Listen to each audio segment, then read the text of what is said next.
So look at this, the Harold Stone, the traditional site of the high altar, the Battle Abbey, founded to commemorate the victory of Duke William on the 14th of October 1066.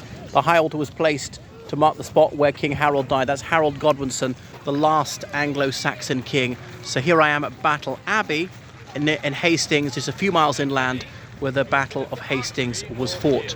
So Godwinson, was he killed by an arrow in the eye? Was it a sword? This sort of shows both. Was he wounded and then finished off? Okay, that's why the Bayeux tapestry says Haroldus Rex interfectus est. King Harold is killed. But of course, from a Norman perspective, he was never the rightful king. It was William, the Duke of Normandy. He was a perjurer. He'd broken his oath on holy relics to recognise William of Normandy as King of England once Edward the Confessor died. And look at this here, hovered over relations with France, commemorating this woman who was president of the Souvenir Normand, as in Remember Normandy. So God's help in the field, this field historic of Senlac, where fell the brave Harold of Saxony 837 years after the battle, which gave Great Britain its Norman law. The Norman law, the sort of Norman memory came from the banks of the Seine, was proclaimed with joy that peace by the Sisters of Normandy. Okay, and all these people in 1903. Not sure what the flowers are about. There must be some significance to those particular species of flowers. I don't know anything about plants because it's been a huge hit, this battle commemoration. We're further away from the battle and lots of children have come along, so it's great that's getting kids into history as well, buying things and roasting marshmallows.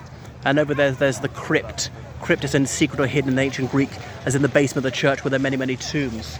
So Harold Godwinson, his body was identified by Edith Swan Neck, who'd married her in the Danish manner. He'd married his other wife in the Christian manner. She knew marks on his body. Only she recognized them. So was he buried by the sea, or was he buried in Waltham Abbey, which is Essex, northeast London? I'm not sure where he's buried. Possibly they took his heart out and buried it in a different place. So maybe they can solve that. Ooh, looks like a sort of bomb shelter over there. Do you see that door there and that little mound? All right, thank you so much for watching my video. Make sure you subscribe on Patreon, donate on PayPal, georgecallahan7@gmail.com. They called this field Senlac, as in Song Lac, as in Blood Lake. So Senlac Hill, they called it. So that's where the Anglo-Saxons had taken up position atop the hill. There was a well-known tree centuries old where they gathered. So that's partly why, blocking the road to London. If you want the crown, Harold Godwinson saying, come up here and take it. He's saying, I swear whilst I live and breathe, William the Bastard shall never wear the crown of England. They called him that expletive because, of course, he was unnuptially solemnized. And in those days, that was really stigmatized. So there we go. That's or do you think it's some wine cellar or larder or whatever?